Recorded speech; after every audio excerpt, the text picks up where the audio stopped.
نحمده ونصلي ونسلم على رسوله الكريم اما بعد فاعوذ بالله من الشیطان الرجیم بسم اللہ الرحمن الرحیم یا ایها الذین آمنوا اذا نودی للصلاة من یوم الجمعة فاسعوا الى ذکر اللہ وذروا البیع صدق اللہ مولانا العظیم۔ عزیزان محترم، اللہ سبحانہ تعالی جل مجدہ الکریم ارشاد فرماتے ہیں، اے لوگو ایمان والو، اذا نودی للصلاة من یوم الجمعہ، جب جمعے کے دن تمہیں نماز کے لیے بلایا جائے، پکارا جائے، فاسعوا الی ذکر اللہ، تو اللہ کے ذکر کی طرف دوڑ کے آؤ، وذروا البیع، اور تجارت خرید و فروخت چھوڑ دو۔ فرمایا ذالکم خیر لکم، یہ تمہارے لیے بہتر ہے دنیا اور آخرت کے لیے۔ دن رات کی پانچوں نمازیں باجماعت ادا کرنے کا حکم ہے، لیکن ان کے علاوہ چند خاص اجتماعی نمازیں ہیں جو صرف اجتماعی طور پر ہی ادا کی جا سکتی ہیں، اکیلے نہیں ہوتی۔ مثلا نماز جمعہ، نماز عید الفطر، نماز عید الاضحیٰ، یہ نمازیں اپنی مخصوص نوعیت اور امتیازی شان کی وجہ سے ملت اسلامیہ کا گویا شعار اور مخصوص نشان ہے۔ نماز جمعہ کی انفرادیت اور اہمیت کا اندازہ اس امر سے بخوبی لگایا جا سکتا ہے کہ اس کے لیے ظہر کا وقت رکھا گیا اور 4 کے بجائے 2 رکعت نماز فرض ٹھہری، تاکہ شہر بھر کے اور مضافات کے آدمی بآسانی ایک جگہ جمع ہو سکے۔ خیر القرون میں اور اس کے بعد بھی نماز جمعہ شہر بھر کی ایک ہی بڑی جامع مسجد میں ادا ہوتی تھی، جس کی برکات اور ثمرات کون نہیں جانتا۔ کاش آج پھر ہمیں وہ رنگ اختیار کرنے کا، وہ طریق اختیار کرنے کا اللہ سبحانہ وتعالی ہمت اور توفیق عطا فرمائے۔ اللہ رب العزت کے آخری کلام میں جمعہ کے عنوان سے اللہ سبحانہ وتعالی نے پوری ایک سورہ مبارکہ نازل فرمائی، سورہ جمعہ کے نام سے۔ جو آیہ مقدسہ میں نے تلاوت کی وہ بھی سورہ جمعہ کی آیہ مقدسہ ہے، جس میں اللہ نے نماز جمعہ کے لیے آنے کا اور کاروبار اور تجارت چھوڑنے کا حکم دیا۔ اس کے بعد فرمایا جب نماز ہو چکے تو اپنی اپنی راہ دو، اللہ کا فضل تلاش کرو اور اللہ کو بہت بہت یاد کرتے رہو تاکہ کامیابی حاصل کر سکو۔ جمعہ کی نماز سے لاپرواہی اختیار کرنے والوں کے بارے میں فرمایا جب یہ لوگ کاروبار یا کھیل تماشا دیکھتے ہیں تو ادھر بھاگ جاتے ہیں اور تمہیں کھڑا چھوڑ جاتے ہیں۔ اے محبوب صلی اللہ علیہ وسلم، آپ فرما دیجئے جو اللہ کے ہاں ہے وہ کھیل تماشے میں اور تجارت میں تو نہیں ہے، وہ جو اللہ کے ہاں ہے وہ سب سے بہتر ہے اور اللہ سب سے بہتر رزق دینے والا ہے۔ جمعہ کی 2 خاص برکتیں ہیں جو اور کسی دن کو حاصل نہیں ہیں۔ ایک خاص برکت یہ ہے کہ حضرت اوس بن اوس ثقفی رضی اللہ تعالیٰ عنہ ایک حدیث نقل فرماتے ہیں، اور یہ حدیث جو ہے یہ احادیث کی متعدد کتابوں کے اندر مذکور ہے۔ اس حدیث کو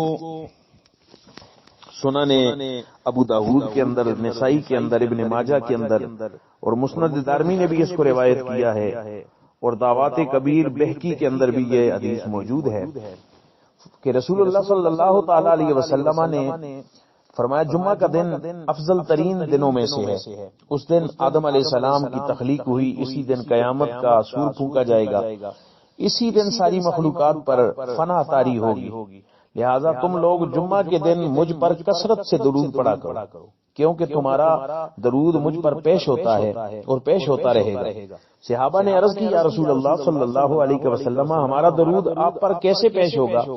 آپ کا جسم اطہر تو قبر میں جا چکا ہوگا۔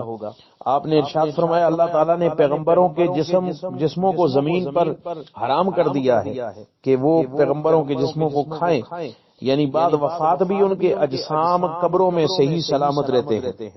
گویا جمعہ کا دن ایک بہت بڑا تحفہ جو ہے جمعے کے دن کا وہ درود پاک ہے، اور مزید برآں کہ یہ امت کے درود اس دن ان کے ہادی برحق صلی اللہ تعالی علیہ وسلم کے حضور بطور تحفہ اور ہدیہ پیش کیے جاتے ہیں۔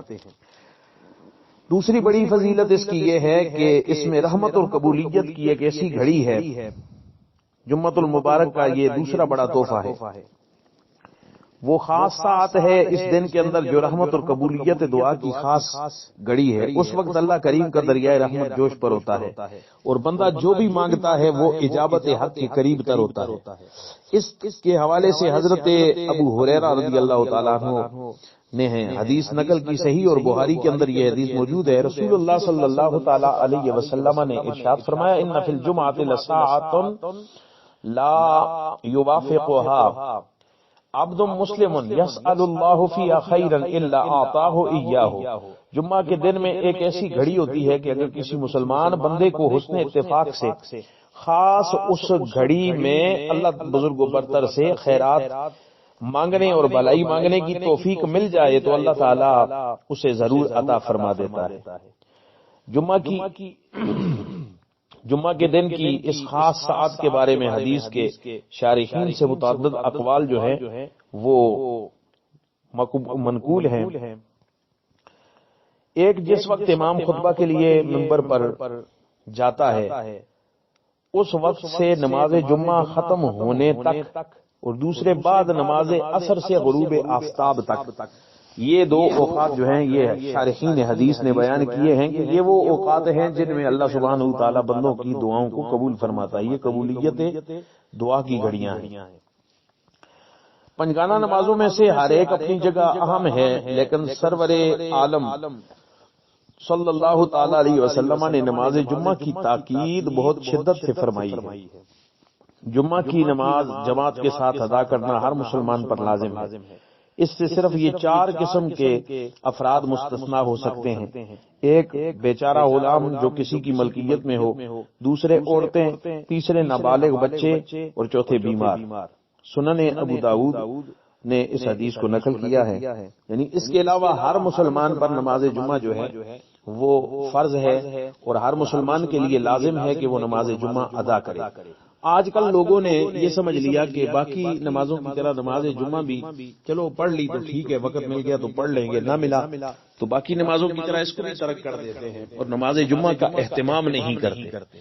حالانکہ یہ بڑی اہمیت والی نماز ہے۔ جیسے نماز ایک نماز دوسری نماز تک گناہوں کا کفارہ بنتی ہے، گناہ صغیرہ کا، اسی طرح ایک جمعہ کی نماز جو ہے ایک دوسرے جمعے تک بندے کے گناہوں کا کفارہ ہو جاتی ہے۔ تو نماز جمعہ کی اہمیت اپنی جگہ مسلم ہے، اس لیے ہر مسلمان کو چاہیے کہ اس دن کا ادب و احترام کرے۔ یہ دنوں کا سردار دن ہے، اسی دن قیامت قائم کی جائے گی، اسی دن سور پھونکا جائے گا، اسی دن اللہ سبحانہ وتعالی بندوں پر فنا طاری کرے گا۔ تو کہیں ایسا نہ ہو کہ وہ قیامت کا دن آنے والا ہے اور اس دن میں ہم موجود ہوں اور اللہ کی بارگاہ سے دور ہوں، تو رحمت الہی سے بھی ہم دور ہو جائیں۔